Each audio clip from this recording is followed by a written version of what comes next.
Boa tarde a todos. Havendo número legal e sob a proteção de Deus, iniciamos os nossos trabalhos. Está aberta a sessão.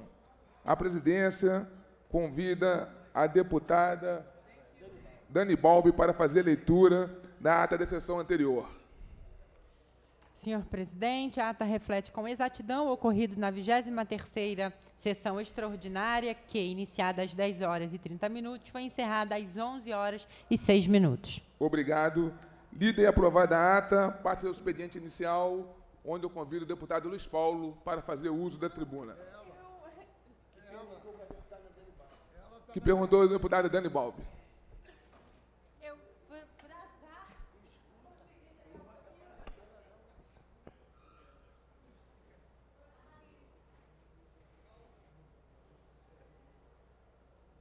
Boa tarde a todas e todos que nos assistem pela TV Alerj. Antes de iniciar a minha intervenção no expediente inicial, queria me desculpar porque fui responsável pela quebra de um rito da casa. Acabei me inscrevendo como primeira oradora no espaço do expediente inicial, quando tradicionalmente esse espaço cabe ao nobilíssimo deputado Luiz Paulo, de forma muito justa, porque a sua sabedoria, o seu conhecimento e a sua retidão e serenidade sempre nos auxiliam a abrir os trabalhos com maior clareza daquilo que está acontecendo. Vou tentar ser breve para também ouvir o deputado Luiz Paulo. Eu me inscrevi hoje, aqui no expediente inicial, para tratar com um pouco mais de tempo e de forma mais detida sobre os debates acerca da escala 6x1. Na verdade, a deputada Érica Hilton protocolou um projeto de lei que visa a determinar a extinção dessa escala, muito justamente atendendo um pleito das trabalhadoras e dos trabalhadores organizados, especialmente através do movimento Vida Além do Trabalho, que é dirigido, dentre outras figuras proeminentes do debate público, pelo vereador eleito Rique Azevedo. Eu tenho a honra de ter sido a primeira parlamentar no Brasil a ter debatido o tema, ter recebido o VAT, o Rique, enquanto presidenta da Comissão de Trabalho, mas também enquanto comunista. E acho importante aqui a gente negritar o processo legislativo nacional que ajuda a entender a força da reivindicação e os caminhos pelos quais ele já passou. Em 1995, um projeto apresentado pelo deputado Inácio Arruda foi discutido no âmbito do Congresso Nacional, especialmente na Câmara de Deputados Federais, chegou a passar pela Comissão de Constituição e Justiça, foi instituída uma comissão especial para tratar especificamente do projeto mais geral de reforma trabalhista, que incluía a redução da jornada de trabalho e a extinção de um regime de escala 6x1, e, infelizmente, o projeto chegou a ser arquivado, se não me engano, no ano de 99. Então, foi proposição do Partido Comunista, naquela época, já tratando não só da extinção de qualquer possibilidade de escala de trabalho, de jornada de trabalho, escala 6x1, mas também de um debate mais amplo, que é muito ligado ao movimento de trabalhadoras e trabalhadores organizados em sindicato, e ao Partido Comunista, aos partidos trabalhistas também, de incidir sobre a redução da jornada de trabalho, entendendo que, antes de tudo, as trabalhadoras e os trabalhadores são os primeiros beneficiados. Não é razoável que a gente tenha uma escala de trabalho de 44 horas semanais, que é desrespeitada, e muitas vezes o patrão obriga com que as trabalhadoras e os trabalhadores, por uma série de expedientes muito obscuros, cumpram uma jornada 6x1. Com dificuldade, inclusive, de gozar as prerrogativas legais, já estabelecidas na CLT. Então, nesse sentido, para que as trabalhadoras e os trabalhadores tenham direito ao básico, que é o reestabelecimento da sua força de trabalho, o gozo de atividades de lazer, vida além do trabalho e tudo o que vida além do trabalho implica, a jornada 6x1 precisa ser o primeiro passo derrotada para que a gente possa caminhar de forma mais ampla para discutir a redução da jornada. E, olha só, a redução da jornada de trabalho, como eu disse, para além de impactar positivamente a qualidade de vida das trabalhadoras e dos trabalhadores, ela melhora a qualidade do trabalho, porque aumenta a produtividade, reduz o estresse das trabalhadoras e dos trabalhadores na esteira da produção e do trabalho de serviços e, obviamente, aumenta a empregabilidade, uma vez que a continuidade dos serviços e da produção deve demandar das empregadoras e dos empregadores força de trabalho que está na situação de desocupado. E o estado do Rio de Janeiro é um dos estados que ainda persiste com uma taxa altíssima, muito maior que a média nacional, que é de 6%, de trabalhadores em situação de desempregados. Então, é bom para todo mundo, melhora a produtividade do trabalho, melhora a vida das trabalhadoras e dos trabalhadores que não são reduzidos única e exclusivamente à força de trabalho, à sua situação de proletariados e aumenta a empregabilidade, reduzindo os índices de desemprego ainda alarmantes e muito preocupantes. Essa é uma pauta histórica do movimento de trabalhadoras e trabalhadores que sempre foi abraçada pelo Partido Comunista. Como eu disse, eu tenho muito orgulho de estabelecer um diálogo produtivo e uma parceria de luta com o Rick Azevedo, com o movimento Vida Além do Trabalho, de ter sido a primeira parlamentar, por conta inclusive de entender a responsabilidade que significa ocupar a presidência da Comissão de Trabalho, de pautar essa discussão aqui na Assembleia Legislativa, que ajuda a gente a ter força para se articular, para que essa discussão nacionalmente tenha fôlego e que a gente possa aprovar agora o tão meritório projeto apresentado pela deputada Érica Hilton, minha camarada, que visa fortalecer, proteger as trabalhadoras e os trabalhadores. É isso. Muitíssimo obrigada a todas e todos. Obrigado, deputada Dani. Convido o deputado Luiz Paulo para poder fazer uso da tribuna.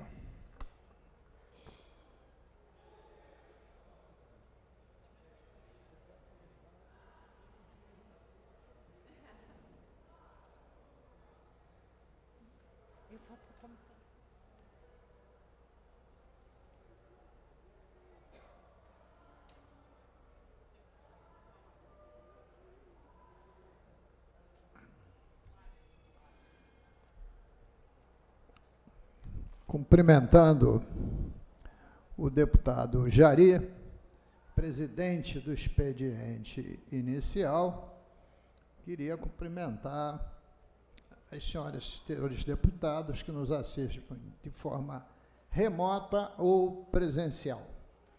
Queria cumprimentar a nossa intérprete da língua de Libras, que leva a nossa voz aos deficientes auditivos, e queria cumprimentar as senhoras e senhores telespectadores. Na sexta-feira, deputado Jari, não pedi autorização de Vossa Excelência, mas fui convidado pelo deputado Munir a estar em Volta Redonda, a termos uma conversa com o prefeito Neto. Gostei muito do que ouvi, e Volta Redonda sempre é uma cidade que nos surpreende positivamente, apesar de, como toda média cidade, que tem uma companhia siderúrgica, ter as suas contradições. Mas saí de lá muito bem impressionado, principalmente com a gestão do prefeito Neto na área da saúde, tendo em vista que já fui em outras prefeituras e não vi um trabalho tão articulado e muitas vezes até ousado. É claro que Volta Redonda tem um orçamento que não é pequeno, de aproximadamente, posso me enganar no número, 1,5 bilhão, quase 2 bilhões. Não é um orçamento pequeno, mas a gestão da saúde me impressionou muito positivamente. Mas também fiquei impressionado, porque não tinha, a última vez que fui, não tinha ficado atento e cresceu muito, a construção da nova descida da Serra. Um volume de serviço muito grande, terrasplanagens imensas, cortinas atirantadas, etc., que vai ser algo bastante positivo, e agora, visivelmente, a obra está ganhando corpo, está avançando. Não sei qual é o cronograma de encerramento dessas obras, mas acredito que em 24 meses aquilo possa estar com outra fisionomia. Então, queria fazer esses 2 registros. E, ao mesmo tempo, lembrar que, na semana passada, falei eu aqui, que o Estado tem 2 gravíssimos problemas que são interdependentes, que são as finanças públicas e a segurança pública, porque um depende do outro. Sem segurança pública, não tem desenvolvimento econômico e social. Sem receita, não tem política de segurança pública. Eu mostrava aqui que, no meu entendimento, com a ocorrência que começa já a partir do final dessa semana, da cúpula do G20, né,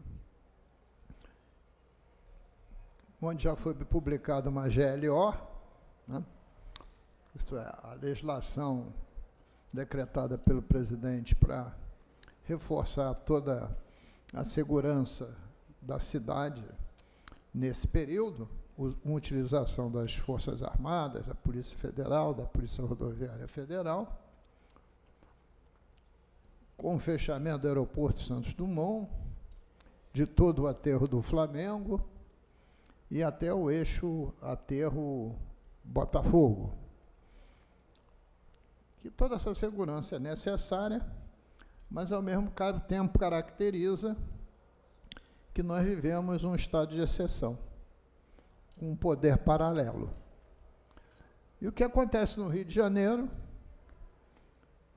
contrário ao que foi a reunião com o presidente Lula e alguns outros governadores, não só do estado do Rio de Janeiro, isso aqui tinha determinados estados que não tinham problema. E isto, evidentemente, é um blefe.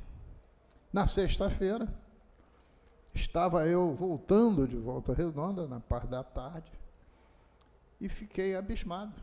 No maior aeroporto internacional do Brasil, o PCC liquidou um informante, tinha feito delação premiadas, com 10 tiros na porta, dentro do aeroporto, em São Paulo.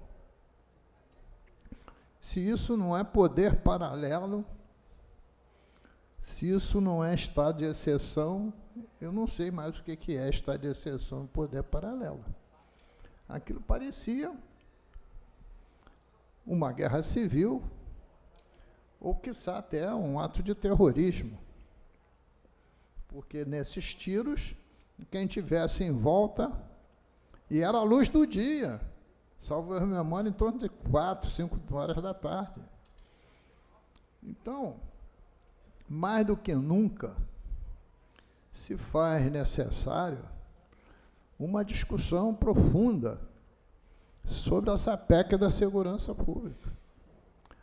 Porque eu sempre fui um defensor da República Federativa do Brasil.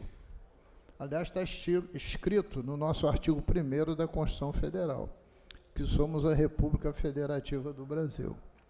Ocorre que hoje se age como fosse a República Unitária do Brasil. E se estamos vivendo assim, por que não envolver fortemente a União nesses trabalhos de investigação e de repressão? Então, eu queria trazer esse novo dado do que aconteceu em São Paulo para demonstrar que aquilo que acontece no Rio de Janeiro já é praticamente algo que vem acontecendo fortemente em outras unidades federativas. E São Paulo, o aeroporto internacional, devia ser um local de segurança desejada, que nada disso ocorresse, né, deputado Cláudio Caiado? Então, queria assinalar esse aspecto, porque, e para finalizar, recebemos, e Vossa Excelência seguramente viu, 8 projetos de leis do Poder Executivo. 6 deles dizem respeito a homologações e adesões a convênios de incentivo fiscal. E, evidentemente, incentivo fiscal dá diminuição de receita no curto prazo. E não vi chegar nenhum para aumentar a receita, apesar de ter uns 10 prontos para irem à pauta. Então, do jeito que vai, a situação vai cada vez ficando mais difícil. Hoje é dia 12 de novembro, o término do trabalho legislativo vai ser 18 de dezembro,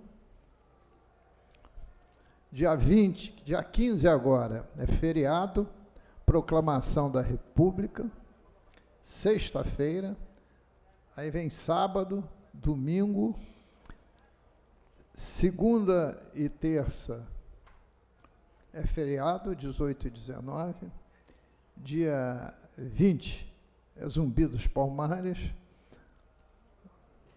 quer dizer, nós vamos perder aí 6 dias de labuta e de possibilidades das coisas acontecerem antes do término da sessão legislativa desse ano. Eu também queria chamar a atenção sobre essa questão. E, por último, senhor presidente, dizer que na pauta de hoje, segundo projeto de lei em pauta, de minha autoria com o deputado Cláudio Caiado, que agora é da mesa diretora, ele visa prorrogar o prazo da lei do IPVA em dia, que foi regulamentada na segunda-feira. E o prazo que se finda é 29 de novembro. Não daria tempo para ninguém aderir.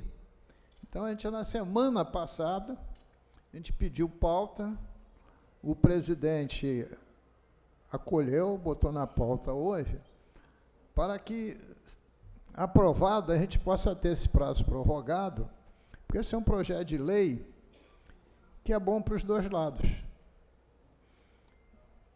É difícil eu contabilizar, mas deve ter 1 milhão de motoristas em dívida com o IPVA, que precisam regularizar suas vidas, evidentemente parcelando seus débitos. E ao Estado, na hora que eles parcelarem e começarem a pagar, aumenta-se a receita. Também de forma grosseira, a gente achou que isso podia dar aí uns 300 milhões de reais. De forma grosseira, porque é difícil você fazer essa estimativa. Então, é um projeto bom para os dois lados. Vamos votar agora, segundo em pauta. Torço para que não haja nenhuma emenda, para que possa ser aprovado hoje e vá à sanção do governador. Muito obrigado, presidente. Obrigado, deputado Luiz Paulo. Convido o deputado Carlos Macedo para assumir a presidência, por favor.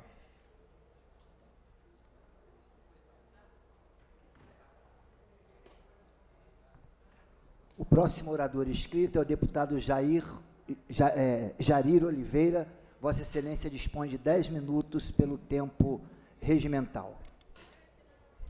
Boa tarde, senhor presidente, meu amigo deputado estadual Carlos Macedo, nobres deputados. Quero iniciar minha fala dizendo que no dia de ontem estivemos com mais uma edição do nosso projeto Deputado Nossa Cidade, no Distrito da Califórnia, em Barra do Piraí. E quero aqui agradecer à população pelo carinho e pelo acolhimento. E lá ouvimos críticas, sugestões, reivindicações e tratamos também sobre a indicação que fizemos de um posto de urgência e emergência no Distrito da Califórnia, funcionando 24 horas. Aquela população de aproximadamente 30 mil moradores. É mais perto sair do Distrito da Califórnia e ir ao centro da cidade de Volta Redonda do que sair do Distrito da Califórnia e chegar ao centro de Barra do Piraí, que leva aproximadamente 30 quilômetros. Então é justo essa lutar, esse anseio dos moradores do Distrito da Califórnia para ter um posto de urgência e emergência funcionando 24 horas. Então, apresentamos uma indicação junto à Secretaria Estadual de Saúde para que o governo do Estado possa, o mais breve possível, realizar o desejo e a necessidade para atender os moradores do Distrito da Califórnia. E, ao mesmo tempo, dizer dessa necessidade, pois o posto de saúde funciona até às 17 horas. Passou as 17 horas, se um morador ou moradora, trabalhador ou trabalhadora passar mal, tem que se dirigir ao município de Volta Redonda. E muitas das vezes acontece do cartão do SUS, dos moradores do Distrito de Califórnia, ser Barra do Piraí, e ter algumas intercorrências para ser atendido por não morar no município de Volta Redonda. Então, esse é um anseio da população, conte com o nosso mandato, para que possamos cada vez mais lutar e trabalhar para que os anseios da população do nosso Estado possam ser atendidos. E uma outra questão, eu quero fazer um convite à população da minha cidade, Volta Redonda, para que a próxima segunda-feira estaremos, dia 18 de novembro, com mais uma edição do nosso projeto Deputado Nossa Cidade, no bairro Voldac, na Avenida Nossa Senhora do Amparo, número 875. Esse projeto iniciou-se em janeiro de 2003, quando pela primeira vez eu ganhei o mandato, a eleição para vereador na cidade de Volta Redonda. E agora estamos dando continuidade, visitando os municípios do estado do Rio de Janeiro, por entender que o político, ele é o representante do povo, é um servidor do povo. Então, nada mais justo que trabalhar para o povo. E isso nós estamos fazendo constantemente na rua, ombro a ombro com a população, para que possamos entender e ouvir o povo e lutar por melhorias em prol do nosso Estado. E, senhor presidente, outro assunto que eu quero tratar aqui com Vossa Excelência, hoje eu liguei para o presidente do DETRO e cobrei a ele para que o mais breve possível possa realizar a licitação de novas linhas de ônibus. Hoje, presidente, na região do Sul Fluminense, o trabalhador, a trabalhadora, o morador e a moradora sofre muito com o transporte público. É precário, uma passagem de ônibus cara. Então, precisamos de realizar uma licitação. Mas uma licitação, presidente, que atenda o trabalhador e a trabalhadora, com novo itinerário, com novos horários, com ônibus de melhor qualidade. Pois hoje, Barra Mansa, a cidade de Volta Redonda, Pinheiral e toda a região do Sul Fluminense vem sofrendo constantemente com a precariedade do transporte público. Quero dizer, nosso mandato, enquanto essa situação da licitação do transporte público não for resolvida e não melhorar a qualidade de transporte público na cidade de Volta Redonda, em toda a região do Sul Fluminense, nós não iremos parar de trabalhar. E podem contar com o nosso mandato. Senhor presidente, obrigado por mais uma vez por essa atenção que disponibilizou a gente de poder estar aqui em nome da população, falando e prestando contas ao nosso Estado. Parabéns, deputado Jair Oliveira, grande representante do Sul Fluminense e representante de todos os cariocas e fluminenses. Parabéns. Não havendo mais nenhum orador inscrito, a sessão está suspensa. até às 15 horas, aproximadamente.